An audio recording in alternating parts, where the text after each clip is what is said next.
Okay. I'm going to do my best to not say like and not say and not leave any gaps, but I guarantee it, I'm going to do all three things in the first 5 minutes. I'm with you there. There'll be plenty of likes. Welcome everyone to the Consistently OK podcast. My name is Luke and I am joined, as always, by Nick. How are you, Nick? Hello there. Yeah, I'm all good. All good, mate. I'm actually really excited to do this.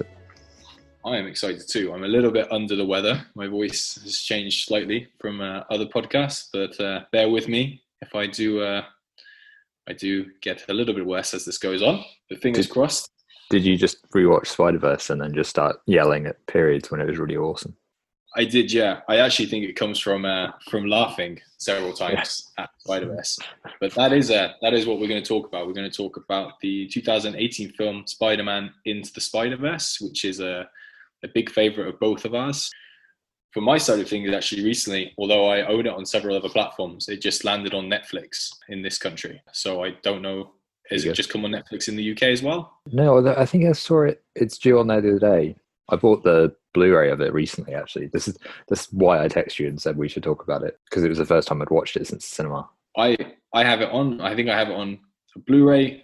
I definitely bought it on iTunes because I was waiting for my copy to come in the post, but I was desperate for my wife to see it, so I downloaded it. When I watched it this morning, well, I'm spoiled for choice, but I was like, oh, it's on Netflix. Let's try it on Netflix, even though there's no difference whatsoever. But I went for Netflix. I mean, we'll just start generally about what our expectations for what the film was before it came out. We'll go and try to do it a little bit chronologically of our experience with the film. But I remember when this was announced and I was not sure about what it was exactly. I was a huge fan of the comic series, the Dan Slott SpiderVerse series. I was a big fan of SpiderGwen, big fan of the Bendis run of Miles Morales when that first came out, the Ultimate Spider-Man comics. And obviously from the title alone, Into the Spider-Verse, you could kind of gather that you weren't quite sure what characters are going to be in it, but you knew there were going to be at least several ones from the comic. I think I was sure Spider-Gwen was going to be in there. Obviously, we knew Miles Morales was going to be the main character from the original announcement, and Spider-Man, Peter Parker Spider-Man, was going to be in it. And when I heard it was an animation, I had no idea what to expect, but I do remember seeing the first trailer and thinking, holy shit, this looks so different to so much other stuff that I have seen, and it's such a good take on this universe, and a huge deal that Miles Morales was the main character, because obviously it would have been really easy with the way it looked for it just to be another Peter Parker Spider-Man film, but they went with the Miles Morales route and it worked. Obviously when we talk about how the film was, but you were excited when you saw it announced and things as well? Yeah, I think it was a couple of things actually. So I think they released like an image first, which is just sort of like the introduction to logo, I think. And so they put out some like tease stuff for it, and I just thought this looks really cool. It looks really unique. And then I remember seeing the first trailer, and I just thought it didn't look like any other animation I'd ever seen. Yeah. And also being a Spider-Man fan, I was just, this looks amazing. Like it has the potential to be my favorite Spider-Man film just based off of a trailer, which is always quite a big thing, I think. I can't remember if it was the first or the second trailer when it was like nighttime, New York City with Miles Morales, and he's on top of the building and he jumps off. Yeah, I think that's the first trailer that I remember. It is in the first, yeah. But, and I was sold on it then, because not only that, but I had which we will definitely talk about, is the soundtrack. I'm pretty sure I had I can't remember what the song was, but whatever song it was at the time, I was like, wow, that's it's just a great choice of song as well. Yeah. And it just all kind of came into one. It was a very short trailer as well, but it was just enough to not give too much away, but also get me super interested in it. Yeah, and then I'm pretty sure they attach post credits to Venom. I think they showed like the Symmetry scene where he meets. So at the end of Venom, if you stayed for Venom, you got 10 minutes. Yeah, and which was probably the best part of Venom, to be honest. But Venom's all right. That's a small list. Mainly Tom Hardy when he falls in, when he looks in the mirror and he screams at himself.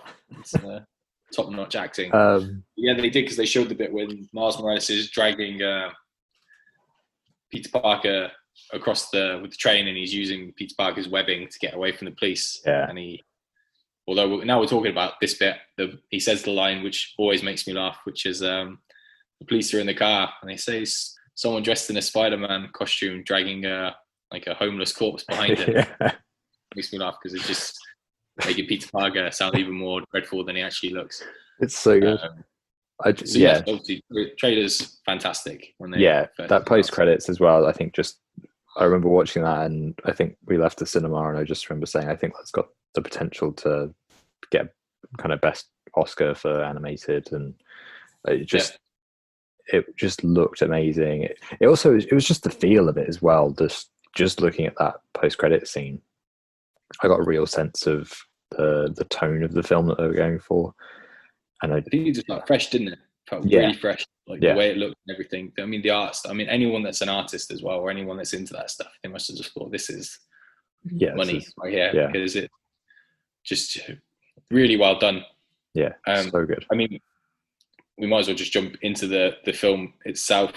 Well, I mean, where did you see it? You said you went. Obviously, you got it on Blu-ray, but you saw it just twice at the cinema. I saw it twice. So the first time was, I actually saw it before it came on general release, because we've got Cineworld in the UK and they do like unlimited screenings. So it's they'll do like an early screening of something, and one of them was SpiderVerse. And I can't remember how much earlier we saw it. It might have been like a week or 10 days or something. But yeah, we saw it. All of us just came out and said that's amazing, and it was really hard because you wanted to tell other people, have you seen it or whatever, and you kind of can't unless they went to that screening. So I saw that, and then I don't know when it was. It might have been like 2-3 months. It was late. It was later that you're going to say you went to the IMAX one. Yeah, they did. I remember being very jealous. Yeah, they did.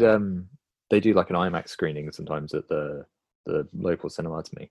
They'll do it where it's like £4 a ticket or something. They had Into the Spider-Verse on, and so I texted Harry, our friend, and just said we should definitely go see this in IMAX, because we were both massive fans, and we'll get into this shortly. But the main selling point, besides the fact that the film was amazing, but the main selling point to me and Harry for IMAX was just seeing Kingpin on like a massive IMAX screen. We were like, that will look incredible.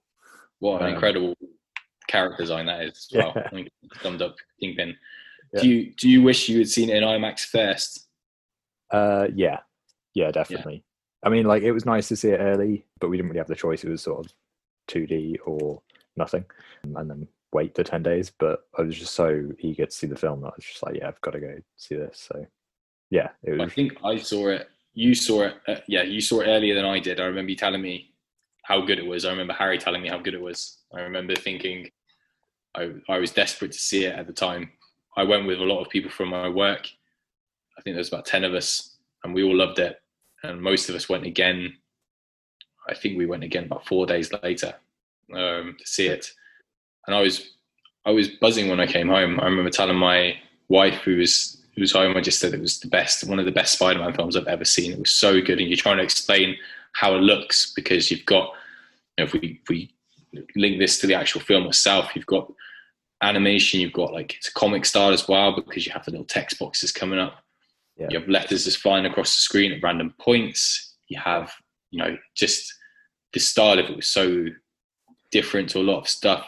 Yeah. A little bit of me, when I watched it again this morning, little hints of something like Wes Anderson's Fantastic Mr. Fox, a little bit. Yeah. The way the characters move and that type of how it's shot, or how it was done. Because am I right in saying it's sort of like a stop motion, in that it was like, it feels like a stop motion, doesn't it? It does feel like a stop motion. That opening scene with Miles when he's in his in the house with his parents, the way they're moving around the room feels very stop motion-y. But like you said, that the thing that then stood out to me that I remember the first time watching that were all the sound effects, all the comic book additions to it, where it was just like when he bump into things and there'd be lines coming off of him, or when he looks at I think it's like the hot food and there's like steam coming off of it and stuff. And it was just the attention to detail to make it look like a living comic book. That blew me away, because I just never seen anything like it. And I remember being sat in the cinema and just thinking, this is going to be something that's really special, because nothing has done this. And like, there were signs of that really early on as well. I mean, is it at the start of the film when the approved by the Comics Authority thing comes up? Yes, bang at the start before Chris Pine's Spider-Man starts talking. Yeah, which is such a genius idea for the animation to start with that. I was like, fuck. But there's so much of that, isn't there? There's so much. If you just think about the first 10 minutes of the film, how much they've crammed in there in such a smart way as well, with the stamp. Obviously, when the Chris Pine Peter Parker is talking, obviously you get all the Sam Raimi film references, like the Mary Jane kiss and holding the train. The dancing, yeah. Like everything is, it's very, very funny very quickly, and it's so well done the first few minutes. I mean, even if that was the first bit that we saw at the end of Venom, for instance, I would have been sold on it maybe even more so, because it was so interesting. And the fact that the beginning is so good, obviously they redo it about 5 times in the film with the other Spider-Man characters, and it doesn't feel like it's this again, but it feels funnier each time, or it feels completely unique, and you're excited by it, because there would have been a lot of people that probably didn't know anything about not Miles Morales, but Spider-Gwen, Spider-Ham. Is it Spider-Ham? No, Spider-Pig. Spider-Pig, Spider-Ham. Spider-Ham. It's like Spider-Gwen. Because the film says she's Spider-Woman, but I always thought it was Spider-Gwen. Yeah, well, it's Spider-Gwen, and now it's Ghost Spider. Okay. But is Spider-Ham the one from The Simpsons? No, that's Spider-Pig, because it's Spider-Pig. That's Spider-Pig. Yeah, it's Spider-Ham, isn't it? Yeah. See, Spider-Pig, Spider-Ham. But those people wouldn't have known about that. And obviously I mean, we're jumping. This is if you've been listening to our podcast, this is typical. Things that happens is that I will go back and forth in different directions, but I'll try and get back to my original points as much as I can. But when I watched it again this morning, I did not even think about Spider-Noir. I completely forgot about Nick Cage's role and how good it is, and how his opening montage is so good. Yeah. So depressing, but so funny as well. Like, they were great. Just the choices were fantastic. Yeah, and all those like character introductions as well. What I love is that they've all got a different style to them. They do, like, they're definitely all very tonally different. Like I was thinking about it, yesterday, the day before when I rewatched it, that Spider-Gwen's art style, that sort of like washed out, vibrant look. So that's amazing. That's something that, again, it was so unique to pitch in that film, because it's a film that's just full of style. Yeah, it's actually quite a homage to. I mean, have you read the SpiderGwen comics, the Jason the Tall ones? No, it's on my list again, but I just haven't. The comics. I mean, that sort of style is the comics, the pages and the colours on those comics feel very different to a lot of other stuff. Yeah, I mean, I absolutely love Jason Aaron. So they pop, all the colours pop in the comic. Like Matt Murdock is a big part of it, and like his hair is like this ginger colour that like pops on every page. It's nice, and I think they nailed it. I think I remember this being Jason the Tall saying that they nailed Spider-Gwen in the comic. But you're right, I did notice the Spider-Woman thing as well in her montage. She said she was Spider-Woman. I thought, it's because she's building everything else as Spider-Gwen. Yeah. I'm pretty sure. So, and she's not Spider-Woman in the comics, because there is a Spider-Woman. Yeah. I also thought the suit's different, because the suit is definitely a Spider-Gwen suit. It's definitely her costume. Yeah. I mean, Spider-Woman's suit is completely different as well. It's red. Red, yellow, I think, if I remember right. Yeah. So it's strange, especially if they do another one. I would think they'd shove Silk in there and everything, but I can't imagine Spider-Woman maybe wouldn't be a part of it. So, but it's a great opening, and like you said, every character that comes on the screen from then on is unique. From Kingpin, who you've already said he fills the whole screen, and it's such a good look, because his head is quite small, but his body is massive. And I actually think I was thinking about Kingpin when I was watching it, because this is the first time I think I've watched it on my own, and actually I actually picked up on a lot more than I did before. Like, I've noticed a lot more Easter eggs, like Bendis being on Miles Morales' phone when he's on the train trying to phone his dad because he's scared. Yeah. And so I picked up on a lot more stuff, but I felt like I was thinking more about Kingpin. I thought, like, he's had a good couple of years as a character, because he was a big part of the Spider-Man game. He's obviously the main villain in this, and he's just been such a hit the last few years in Daredevil, the TV show on Netflix. Yeah, and I don't think he's a character that people really, really thought would have. Maybe you think about Spider-Man, he's a huge part in the animated series, but he probably isn't one that a lot of people would think is such a big deal. But now I think SpiderVerse has given him a huge kick into popularity as well, because, I mean, who's the voice actor for him? Liev Schreiber. Yes, Driver. His voice is perfect for it as well. That first bit when he walks in and he's humming, and you hear his voice, it's just it's fantastic. And the pen clicking as well. The pen clicking is so good. Cool touch, because he's like it's such a small object. Yeah. To hold next to him, he's absolutely massive. Yeah.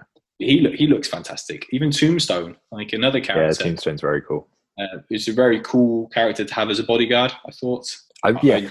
That version of Kingpin as well. I think it is my favourite version of Kingpin. I love Vincent D'Onofrio as him. I think he's menacing, and he's unpredictable as well, which I quite like. I think that's one of the things I do really like about the character of Kingpin, is that he's quite unpredictable. But just the way he's done in SpiderVerse, it's that intimidation, and also the fact that he is the one that he kills. Like, he doesn't just he does, doesn't he? Yeah, he's a killer. Like, that really stood out. I remember when I first saw it, I was quite shocked that actually he got killed, because I don't know if I knew going into the film that there were two Spider-Man characters. I didn't know there was a Peter Parker and a Peter B. Parker. Yeah. When he got killed, obviously that was something I didn't expect. I can't ever see in Spider-Man actually going out like that in the comics. But it's a bit of a twist in the film. But great, everything, the way he's designed and his voice and everything works for that character. Just I don't think I like it as much as I do with the Daredevil Kingpin version, Vincent version. But but I love it still. But that's just because I hold Wilson Fisk in the Daredevil series in very high regard in terms of how much I loved the Daredevil seasons and how much I love him in it, especially season 2 when he pops up in the jail. I'm like, he's back. Yeah. He was very good in it, and he was amazing in that. I think it is just the fact that I just wasn't expecting Kingpin to be basically the entire size of the frame. Like, when that hit, I was like, oh my god, that's such a smart decision. It's bold as well, because I think there are certain people out there who probably watch it and sort of laugh at how big he is. Yeah. But I think when you start to realize it in the context of the world, you're like, actually, he's just pretty menacing. He's pretty menacing. Big. He has a little walking stick as well, doesn't he? Which is even even funnier for his frame generally. Yeah. And again, like, his story is really emotional as well. The whole story of him just trying to get Vanessa back, and the way that flashback is done, again, it's with that kind of like washed out kind of watercolor-esque style. It just adds so much to the tone of it and to his story arc, where you do sympathize with him, I think. But just loved it. Clever design. The same with the Green Goblin design as well. Something completely bold. So we by the way, I can't remember if we told you this. Last year at Comic-Con, Luke runs a comic festival. So last year we wanted like a little mascot for our table, and we ended up getting Stone Cold Steve Austin, which is great. But I really, really wanted to buy the Green Goblin pop vinyl, which is... I remember Harry saying it, actually. It was enormous. But it was on offer, and I was like, oh, I feel like we'd regret it if we didn't buy it. It's so bold. It'd be great on the table. But Harry wisely was like, I don't think we'll fit it into the luggage, which we definitely couldn't have. I was just adamant. I was like, it'll fit. Well, you can do it. Next time you see it on sale, you don't have to bring anything else. Just make sure you bring that mascot with you. I'll fly over on him. On him, it's big enough. He's massive in the film, though. Again, that's something that was... I wonder how long it took the creative team to think that's the way we're going to go with him, because I don't think you would get away with it in the modern day MCU films necessarily, to go that bold with that character design. But it was good. It was really funny, and there's obviously a bit when he licks... That wasn't funny until the bit where he licks Peter's face when he's attacking him at the beginning as well. Yeah. It's just good. I think it's a shame you didn't actually see him as Norman Osborn as well, or a transformation. Yeah. But he's another character I thought was a great... I think all the characters are really well designed. Like I said, Tombstone, Kingpin. Prowler is a really cool design as well.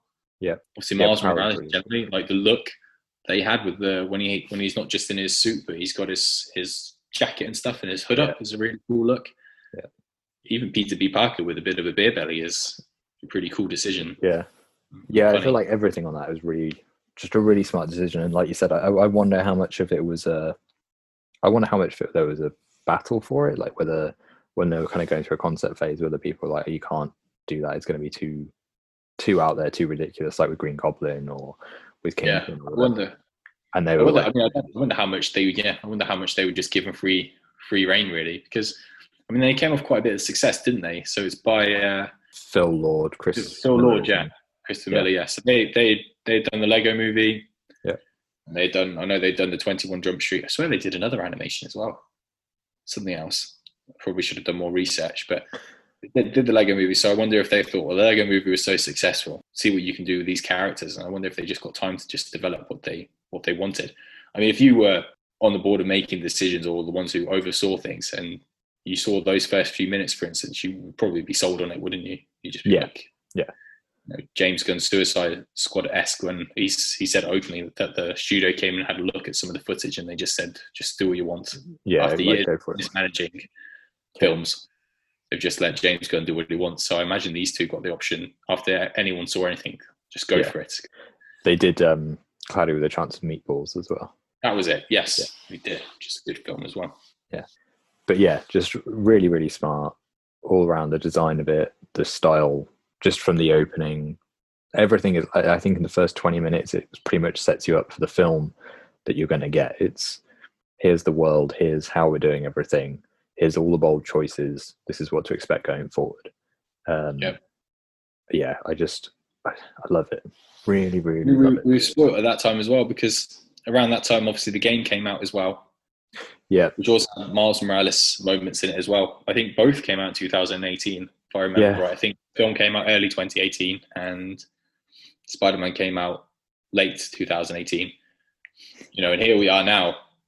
You know, I've watched it, like I said, I watched it again this morning and it still was as good as I remember. And I've seen it several times since. Actually just felt like I watched it again for the first time. I enjoyed it that much. Yeah. I think that's the thing with the detail, is that there's so much to take in with it. So I feel like on every watch you sort of take in something new with it.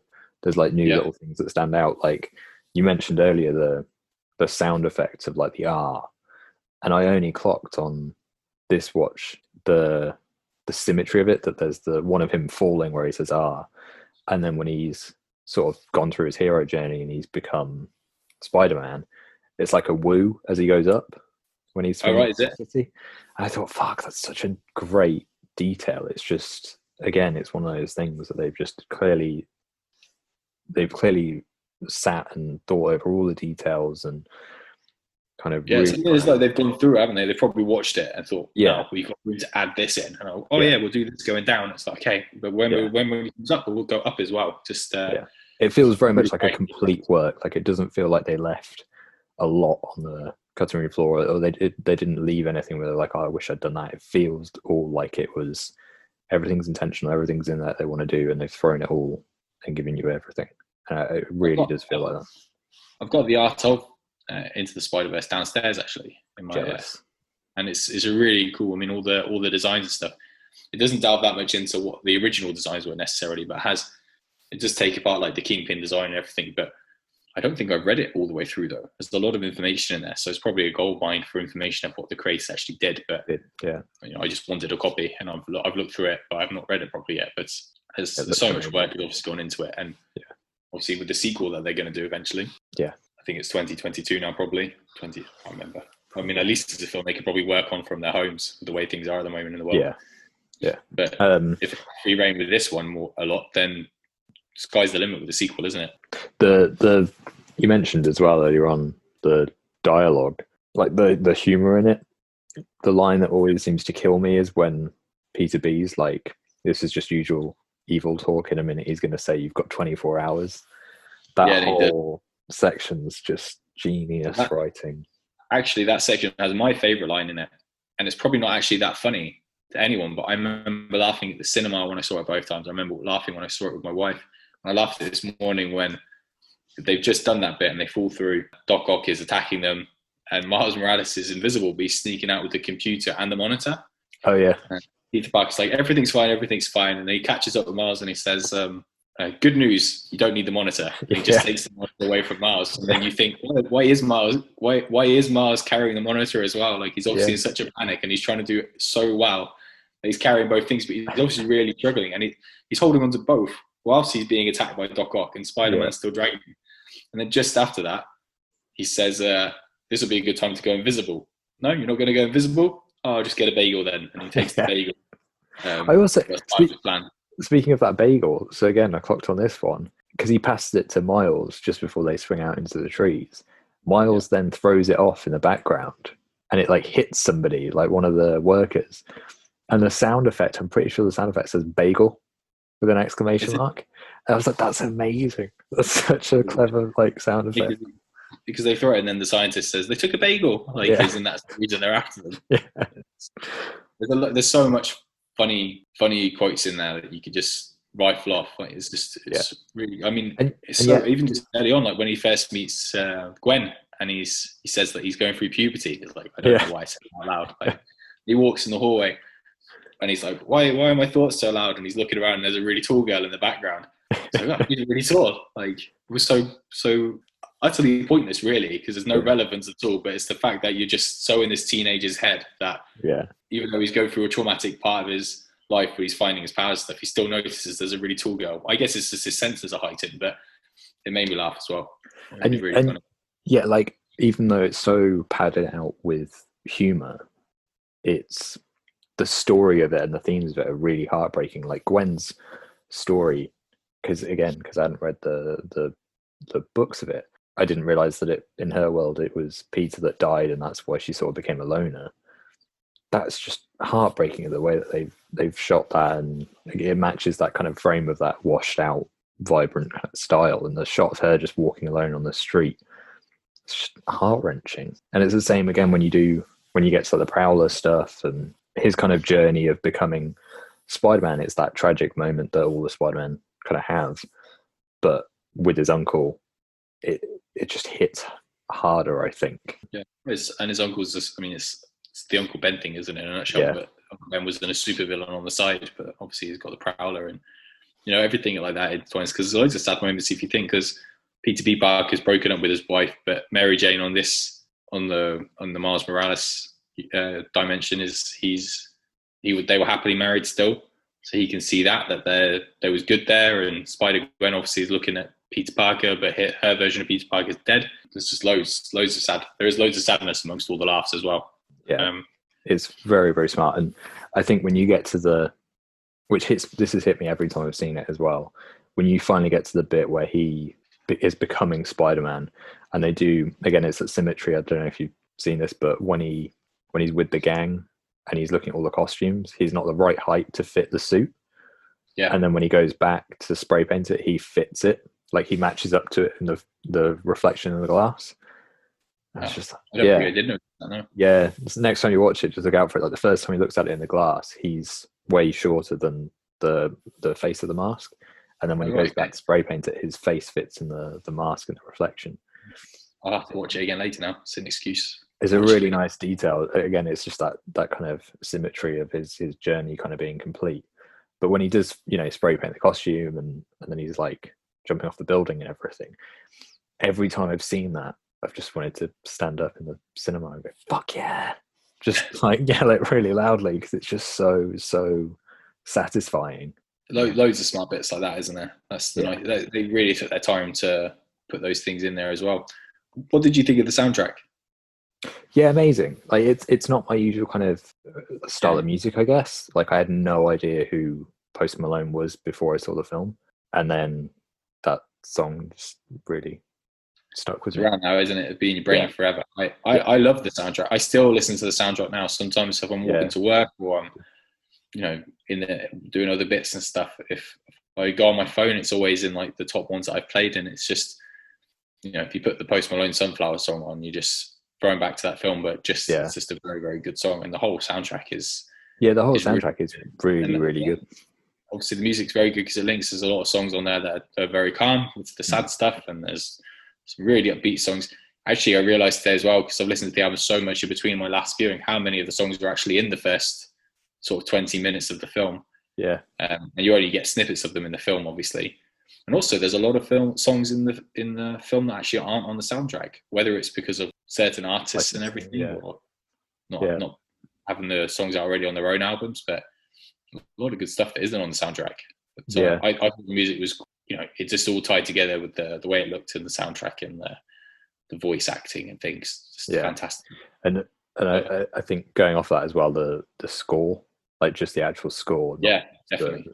really good. Like Prowler's theme tune, the like Yeah, really piercing kind of sound. yeah, That's so good again.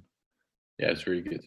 And obviously, you touched on it earlier with you said you could tell from an early standpoint that it was most likely going to win an award, and obviously did win an award, didn't it? Which is pretty great in terms of not just this film but other comic films as well, winning high praise and awards at these ceremonies. But this one was thoroughly deserved. I actually would think that if it hadn't have won, it would have been a bit of a travesty because it was that different and that good. Yeah, it was just so unique, and you can tell it was just a labor of love. I think that's what it is it doesn't feel like just your typical animation. It feels like everybody who's worked on it absolutely loves these characters, these stories. They've got something to say and express with it, whether it's an artistic design or a story element or whatever. It just all feels like everybody who has put something of themselves into it. And so I think it really deserved to win because of that. The other thing I wanted to talk about just briefly as well was Stanley's cameo. Possibly my favorite Stanley cameo. Yeah, it's definitely up there, I think. I mean, Thor Ragnarok cameo was pretty good. But, Ragnarok was good. I think my favorite is always the one in Amazing Spider-Man. That's the librarian. Yes, the librarian, that is probably the best one. It's really good. I like the one in Deadpool as well. When he's in the strip club. Oh yeah, yeah. Was that his last? No, is that his last cameo that he did? Has he got one in Far From Home or Endgame? Was Endgame after SpiderVerse? I had one in Infinity War. He's the bus driver in Infinity War, and then I think this came out, didn't it? Yeah, because Infinity War was 2017, 18. I don't know, Nick. I can't remember. No idea if I. It must be one of his last though, because they have the tribute to him at the end. Yeah. But it's just such a nice cameo, the way that he's cheeky, and I like it's like the one size fits all kind of thing with the suit and how that kind of relates to Miles. I think that's a really nice sentiment. Yeah. And they pitch it in a comedic way, but it has so much more meaning to it as well. I think that's what they do really well with it. I've just been looking to see if it was his last cameo, and two things I've come across that I actually had no idea about. I had no idea that Zoe Kravitz was the voice for Mary Jane. Yep. And I also had no idea that Oscar Isaac was a voice in it for Spider-Man 2099. Yeah. Well, if I did know, then I've completely forgotten. But I remember finding that out before I saw the film as well, I think. And so I was sort of waiting for Oscar Isaac to show up, and then post-credits hit. I was like, oh, there he is. So, you got to assume that Spider-Man 2099 will be in the sequel, the next one. So that means Oscar Isaac's in. Yes. I would hope. I can't see anything about. I know it's probably not the right time to be scrolling through my phone trying to find out information, but I'm really desperate to know if this is last. There's the last one, but I can't see. Yeah, wait. Just hold on a second, everyone. Oh, I'm gonna find out. He's onto it. Oh no, who knows? No, I have no idea. I can't find it. Anyway, we'll just say that it may or may not be his last one. But if it was his last one, it's a good one to go out on, isn't it? Yeah. It was just so meaningful. And like you said, there's a funny bit with the poster as well to his right. Such a meaningful thing when he says no one. What did he say? He said, it always fits. That's what he says. Yeah, it's the one size fits all kind of model. Camera pans around and then it's the poster. It says no refunds. Yeah, it's so good. You probably said that. I was scrolling. Sorry, did you say that? I think I said one size fits all. Okay, all right. I was scrolling. Very rude of me. That's fine. Don't worry, mate. Don't worry. It's the thing with these. You have to do your research before. I was too busy watching Into the SpiderVerse, which in itself is research, I guess. But yeah, what's your favourite bit? I know you said about the bit with Doc Ock and stuff like that. That scene. Did you have a favourite scene, favourite moment in the film that you would, or is it just Kingpin, first appearance of Kingpin? What was your favourite bit? It probably is the What's Up Danger bit, just because it's the culmination of kind of everything you've been through with Miles. And so when he finally hits that moment of becoming Spider-Man, that he's, the right size, everything fits, and he knows his place. I really like that. And that was something I really picked up again on this watch, was just how much leading up to that, they're hammering home that he never quite fits. like when he starts at the Visions High School, he's really awkward and he's bumping off people and nobody really wants to talk to him, and he's struggling with all the pressures of schoolwork and everything's sort of bearing down on him. Yeah. And so again, when he finally hits that moment of understanding that he is Spider-Man and that he's got his own way and all that kind of thing, it just hits even harder and even kind of more emotively, I think. So it probably is What's at Danger, just because of the journey you've gone through to get there, I think. But I also love Nick Cage. Anything with Nick Cage. Just Nick Cage is very good. Yeah. I love Nick Cage. Absolutely. My favorite, the thing I enjoyed the most, I love the end fight with Miles Morales and Kingpin, when the reality is all shifting and all the parts are moving across the screen, and it's the size difference of Kingpin and Miles Morales. Kingpin underestimating Miles Morales, and sort of the end of that as well, when Miles Morales is talking to his dad, and just the moment, like obviously he's pretending to have a deeper voice and everything like that. Just I really liked. I enjoyed everything. I know we spoke very highly about the opening, but I like the ending stuff just as much. And I love Miles Morales at the end swinging through the city as well, and obviously cementing his place as that Spider-Man. Again, like just to jump in on that, talking about the dialogue, the end bit, like the end piece of dialogue where he says, "I'm Spider-Man, and I'm not the only one, not by a long shot." That's such a beautiful piece of dialogue to finish a film on, that's all about fitting in and all about finding your place. Kind of going like, I am this, but I'm not the only one. Like at the beginning, he is the only one, isn't he? That's how it starts with original Peter Parker saying he is the only one.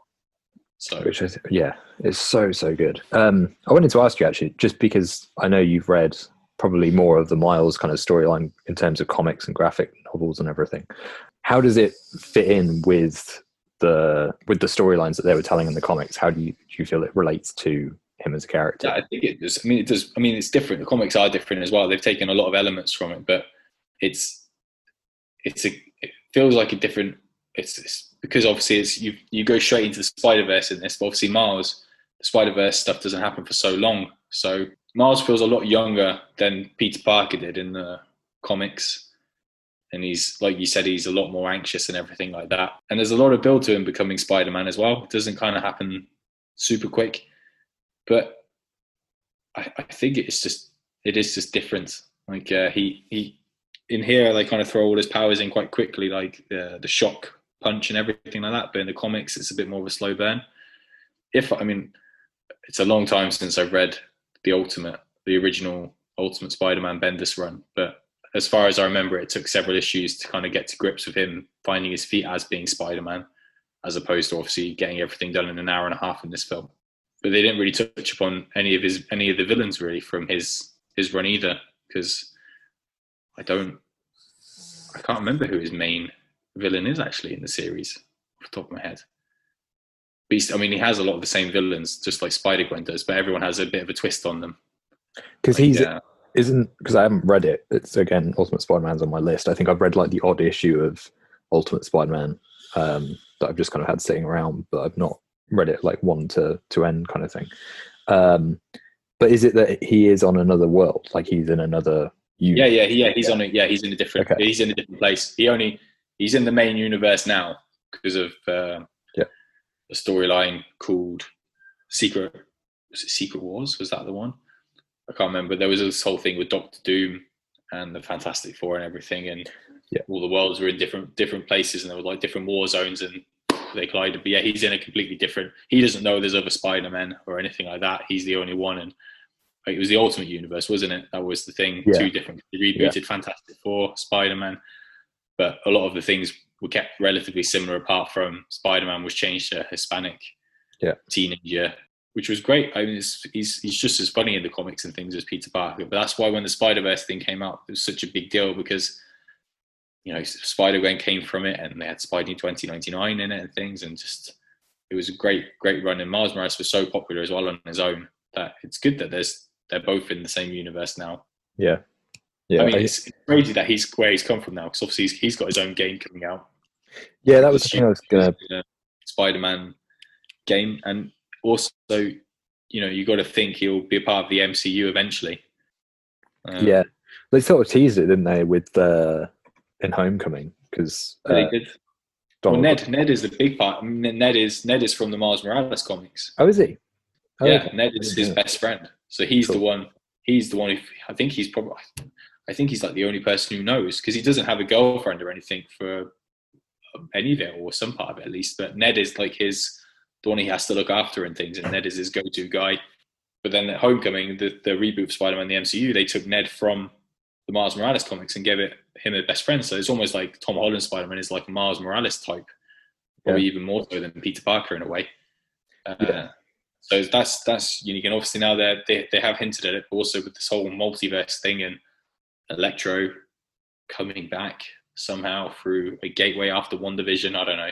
Yeah. But they could easily throw a Miles Morales character in there as well at some point. There's obviously something that's too much in one film. Now Doctor Strange is in it as well, but you got to think Miles Morales he's gonna have his own TV show eventually, or he's gonna be in the Spider-Man film because it's just a jackpot character. Yeah. I think it's a big deal, and he does a lot in the comics now as well. And I'm really excited that he has his own game coming out. I would be disappointed if it's just a really short game, although I've heard it's just a big game still. But yeah, I think it's.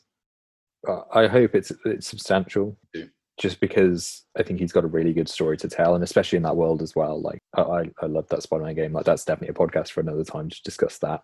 Definitely. I was thinking I would like, if I didn't have so much to play now, I would replay it. But I'm working my way through Avengers at the moment. But I think, SpiderVerse, the film, definitely catapulted that character into a different league. Like people liked him in the comics, which I did, and people like knew of him. Then this film, it's a Miles Morales film, isn't it? It's not Peter Parker Spider-Man. It's not really SpiderGwen. It's not Spider-Ham. It's obviously a Miles Morales film from the get-go, but it's just a great platform for him, and what the creators have done for that character. It's crazy.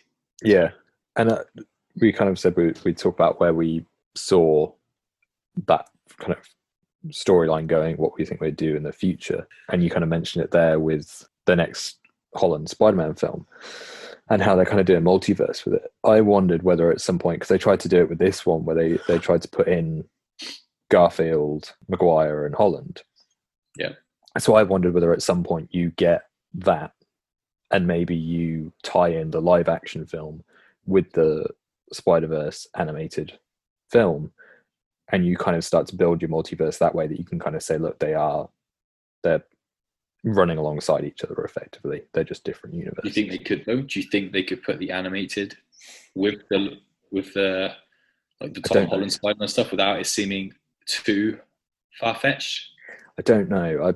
I know it sounds mental to say far-fetched in the MCU, but all the stuff that goes on, like bearing in mind there's a Rocket Raccoon and stuff like that, but just I would be more thinking that with the deal that they have, Sony and Marvel, that into the Spider-Verse 2, you could have Miles Morales swinging through like a Roger Rabbit type thing, a cartoon on an actual set, and it'd be like, what the hell is going on? Or like, it would have to be Tom Holland waking up being like, what the hell did it have to be? It'd have to be so quick. I think. I don't think you could hold on it for too long.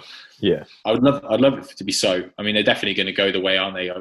If they can get all the players on board, especially with Sam Raimi being on the Doctor Strange directing duties, I think there's definitely a hope that Tobey Maguire and Andrew Garfield, mainly for you because I know how much you love that Spider-Man. Favorite Spider-Man. And it would be great if the animated thing could come in there, but I kind of think it's his own thing as well.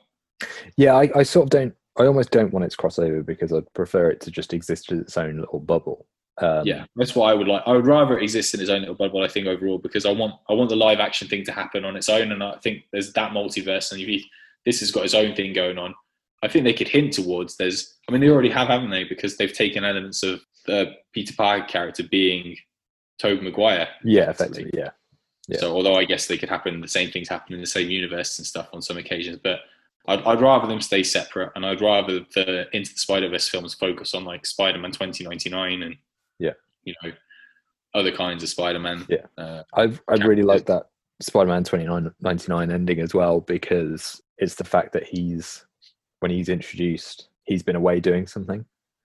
Yeah. So it's like, I like the idea that they've sort of built that he's he's got his own kind of plot line, but this thing didn't even come onto his radar necessarily. And this was a huge event, and he's been off doing something. So you kind of know that there's more story there to kind of unravel. Trying to work out who the villain would be, because the villain in the SpiderVerse is the guy who goes around basically trying to eat Spider-Man. Interesting. And so he goes around different years and stuff trying to collect all the Spider-Men characters, Spider-Women as well. So crazy. I don't think he's a big enough household name for it to be a draw necessarily. Yeah. You know, I guess that's the kind of thing about them using Green Goblin already. Like Norman Osborn probably would have been a logical thing. Yeah. I'd say a character that I would love them to use for it, but I don't think they will, because I think he's going to be a big player in the MCU. But I'd love it to be Doctor Doom. I'd love him to be the villain of the next Spider-Verse film. Doom would be cool. I'd quite like them to introduce Madam Web. I mean, yeah, that's a possibility as well, isn't it? Yeah, I think she fits that again, weird thing. My inkling is that with the MCU is that they're going to go, eventually they're going to get to Secret Wars. I think that's going to be, I think that'll be the big ending of these next few phases. I think Secret Wars will be the thing where they, you know, they might introduce like 2 or 3 Spider-Men in the multiverse thing, and then it'll be like the Fantastic Four will be a huge deal. I mean, probably another podcast when we talk about thoughts about the future of MCU. Write it down, Nick, so we know. But yeah, in terms of this, though, I think the sky's the limit for what they could do with it. But I would rather it stick to its own universe, is my point. Yeah, I would as well. I think I'd rather it stick to its own universe, but also delve into some of the weirder areas of the Spider-Man comics and find a style for those to really kind of stretch it. But again, we're going to have a really, I mean, you think in the next 2 years, depending on everything with the world with coronavirus and everything, that, you know, we'll have this Spider-Man game coming out, probably another main Spider-Man game coming out. We'll have Into the Spider-Verse 2. We'll have whatever, I guess that's what's going to be called. And we'll have a third Spider-Man film as well. Yeah. So we're going to be spoiled. There might be too many Spider-Men in the world in 2 years' time, but it's an exciting time to be a fan of Spider-Man and stuff. So yeah, I'm excited. Yeah, me too. I think it's going to be really cool, and I'm just excited to see what they do with this, considering how much I love it. Yeah, as a first film, as an origin film as well. I think, again, it kind of goes to show that I think I'm quite a big one for origin films. I know some people are kind of done with them or whatever, but I always really like seeing different interpretations of the origin. And I think especially when it's something like Spider-Verse, which just does it in a unique way that sort of honors the comics and honors everything about the character, but does it in its own kind of mold. Yeah, I agree. I think you've got to handle origins in a unique way now as well. Like you said, it's nice to see them, but obviously we've seen a lot with Batman films and stuff. People try to do it in different ways and they've still moaned about it or got annoyed about it. But sometimes you have to set it up, don't you? Regardless, because you never know if someone's ever seen it before or not. You know, how are you supposed to know who's seen what? And you might have seen the Christopher Nolan Batman films, but you might not have ever seen the Tim Burton Batman films, or it might be the first time you've seen them. So I think origins are important. I just think people with Spider-Man, I think people just felt it was so close between Tobey Maguire Spider-Man and Andrew Garfield Spider-Man and Tom Holland Spider-Man that it was a fresh feeling when Tom Holland Spider-Man didn't go into any of the origin story, which was nice. But you know, I would have liked to. Again, I wish we did have that as well. Like sometime. I mean, we can definitely discuss this at another time because I've got a lot of thoughts about the Holland Spider-Man kind of storyline. But a big gripe with it is always that they've missed the Uncle Ben influence. I know they've tried to introduce it as Tony Stark as almost like that role, but it just doesn't feel the same to me. You know, with Spider-Verse, the thing that it does so well is that it really gives you that sense that Miles has somebody to look up to, that he's family, that's Uncle Aaron. That's another good bit as well, just to interrupt, sorry, is the dad making him say he loves him. Really, really, really, really good bit. Miles is so hesitant that he doesn't want to do it, obviously, but Dad is so persistent in it. Yeah. And as a father myself, I feel like if I had that disposal, like a talk over a system, I would definitely do it to my kid. So just gonna buy a megaphone. Just buy a megaphone, and shout my daughter's name as she walks away from me. I think that's kind of a natural conclusion, unless you have anything else you want to throw. No, I think that's good. I think that's everything. I think I've expressed my love. Definitely say, we both love Into the Spider-Verse. We both love Spider-Man, and we should, in the next few podcasts, we'll do maybe a separate MCU one, but also maybe we just talk about the Spider-Man films. That would be really exciting. I definitely have a lot to talk about with it, and I know you do as well. Yeah. And I can tell you all about why I think Tom Holland and Tobey Maguire are better Spider-Man than Andrew Garfield. Oh, no. Yeah, just get your notes ready, because I will. I think I'll win that debate. It's fine. All right then, my brother. Well, thank you very much for another great podcast chat about Into the Spider-Verse. And the next podcast we're going to do is going to focus on the Resident Evil franchise, films, games, the new cast information that we had a few weeks ago. Yeah. So we'll look forward to that one. Thanks everyone for listening. Thanks to you again, Nick. And I'll talk soon. Yeah, it's been a bit. Cool. Take care, everyone. Bye-bye.